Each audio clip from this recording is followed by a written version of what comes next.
चलिए, तो अब हम लोग जो जानने वाले हैं वो ये जानने वाले हैं कि इस स्वर वर्णों का उच्चारण स्थान कहाँ पर होता है। तो चलिए, हम जो तरीका सीखे हैं कि स्वयं उच्चारण करके देखेंगे और पता लगाएंगे कि कहाँ पर इसका उच्चारण स्थान होता है। तो पहला है भाई आ आ आ आ आ, सीधा कंठ से, तो इन दोनों का उच्चारण स्थान हो गया कंठ। ठीक, ये पहला नंबर कंठ। उसके बाद ई ई ई ई ई ई ई ई ई, तो इसका उच्चारण स्थान हमको दिखाई दे रहा है कि सांप की तरह, एस की तरह ही मुड़ रहा है जीव। एक बार बोलिए, या इसी प्रकार हर्षई दीर्घई, हर्षई दीर्घई, दीर्घई दीर्घई, हर्षई दीर्घई, ई ई, तो सांप की तरह मुड़ जा रहा है, अर्थात इन दोनों का उच्चारण स्थान हुआ तालु। अब अगला हर्षऊ दुर्गऊ, हर्षऊ दुर्गऊ, तो यहाँ पे होठ को कार्य करना पड़ रहा है, बाद में के अंदर पूरा बंद है सिस्टम, मतलब कोई भी कार्य नहीं कर रहा है, ना ही दांत में ज्यादा टच हो रहा है, ना ही उधर उधर कुछ हो रहा है जीव, तो मतलब तो हर्षऊ दुर्गऊ, हर्षऊ दुर्गऊ, तो इसमें होठ की अधिक भूमिका है, तो इसको हम लोग कहेंगे ये इसका उच्चारण स्थान कहाँ पर, ओष्ठ में। ठीक, अब री री री री री, देखिए, तो इस री के उच्चारण में बहुत सारी त्रुटियां हैं।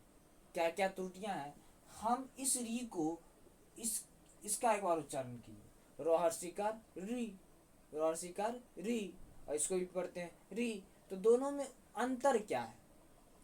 तो यदि देखा जाए संस्कृत भाषा में, तो संस्कृत भाषा में इसमें और इसमें जमीन आसमान का अंतर होता है, इसके उच्चारण एकदम अलग अलग होते हैं, जो कि सत्य बात भी है, परंतु हिंदी में इसे एक जैसा ही कभी कभी बोल दिया जाता है, तो इस पर हम लोग विशेष टिप्पणी नहीं करेंगे। लेकिन हाँ, हम यदि अलग से जानना चाहें कि री का उच्चारण स्थान कहाँ पर, तो इसको हम तोड़ेंगे र हलंत जोर ई, र हलंत जोर ई, और हम उन्हें अभी अभी सीखा है कि र का उच्चारण स्थान कहाँ है।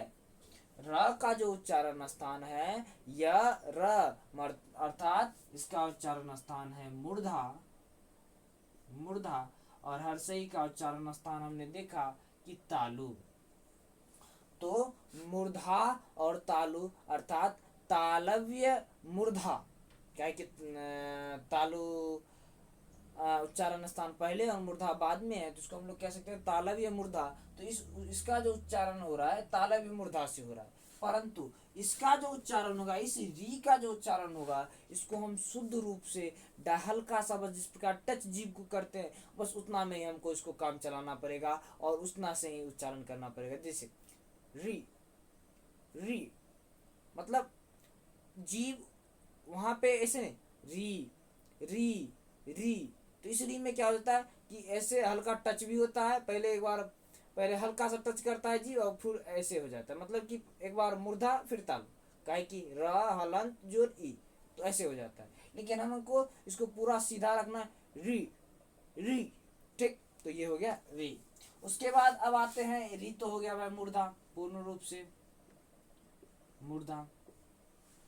ठीक, लेकिन ए ऐ ओ का उच्चारण स्थान कहाँ पर है, तो चूंकि यह चारों संयुक्त स्वर है, संयुक्त स्वर किसे कहेंगे, वैसे स्वर जो दो या दो से अधिक स्वर से मिलने से बनते हैं उसे संयुक्त स्वर कहते हैं। तो ये सब किसके मिलने से बने हैं भाई, तो ए का निर्माण हुआ है ओ जोर हर्षई, ओ जोर हर्षई, तो हम लोग कह सकते हैं ए, और ऐ का निर्माण हुआ है आज और हर्षई।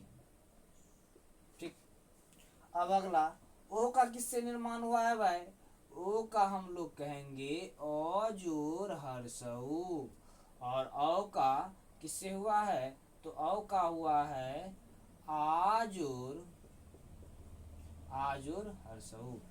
ठीक, तो यदि हम लोग इसका प्रमाण खोजें, इसका प्रमाण कहाँ पर मिलता है, आप इसे कैसे प्रमाणित करेंगे कि ए अज और हर्षई से मिलकर ही बना है, और अय आज और दीर्घ से ही मिलकर बना है। तो इसका प्रमाण हमें मिलता है अयादि संधि के नियमों में।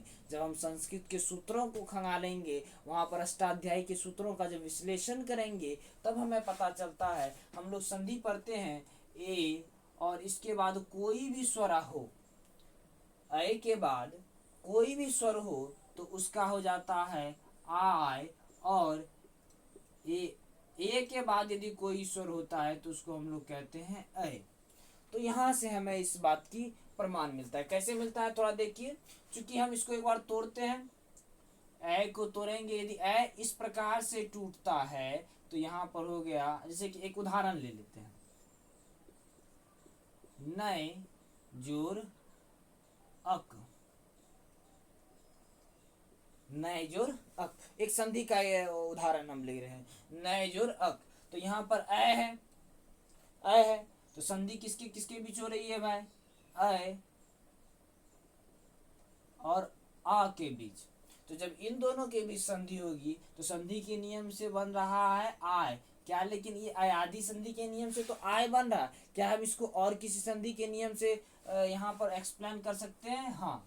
तो इसको जब हम और तोड़ेंगे तो हम इसको यदि इस प्रकार से तोड़ें, आ प्लस में हर्षई, तो हमको इसको चूंकि ये स्वर, ये संयुक्त स्वर है तो इसको हम तोड़ सकते हैं। तो किसमें टूटेगा, आज और हर्षई, प्लस में ये है तो अंत वाले शब्द की संधि हो जाएगी, ये यथावत रह जाएगा। तो इन दोनों की संधि किस संधि से होगी, तो यन संधि से। यन संधि में हर्षई के बाद कोई भी वर्ण आए तो ये बन जाएगा यह हलंत, ये बना यह हलंत, और जो अ तो पूरा यह, और यहाँ पे आ पहले से है तो यहाँ पे हम लोग, यहाँ पे हो गया आ, और नौ जोर आ हो जाएगा नौ आ का य, और ये ओ इसमें आ गया और क, तो हो गया नायक।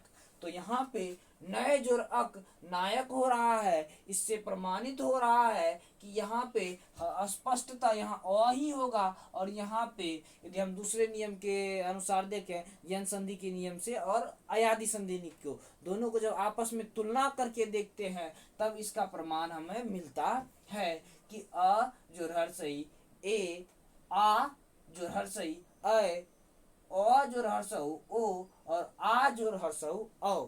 ठीक, तो यदि हमने इतना कर लिया तो हमारे लिए आसान वाली बात है। इधर जितने भी हैं इन सब का उच्चारण स्थान कंठ है भाई, कंठ।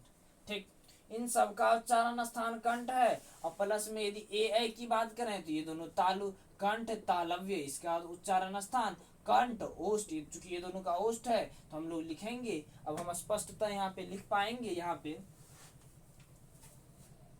हम लोग लिख पाएंगे ए का कंठ से तो हो ही रहा था, अभी हमने देखा कंठ तालव्य, और ये क्या हो गया भाई, कंठ कंठोष्ठ, कंठ तालव्य और कंठोष्ठ। तो इस प्रकार आज के इस क्लास में हमने क्या देखा, तो आज के इस क्लास में हमने देखा व्यंजन वर्ण, स्वर वर्ण, इन सभी के उच्चारण स्थान। धन्यवाद।